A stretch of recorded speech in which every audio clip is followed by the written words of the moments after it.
এই ট্রেনটা দেখছি খুব ফাঁকা, অলমোস্ট কোনো লোকই নেই।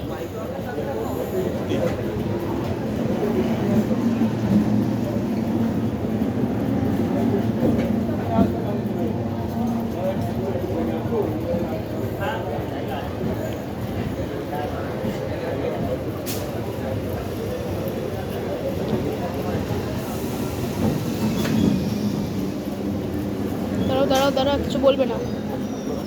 ক্লোজ কর, বুঝো, ক্লোজ কর, আমি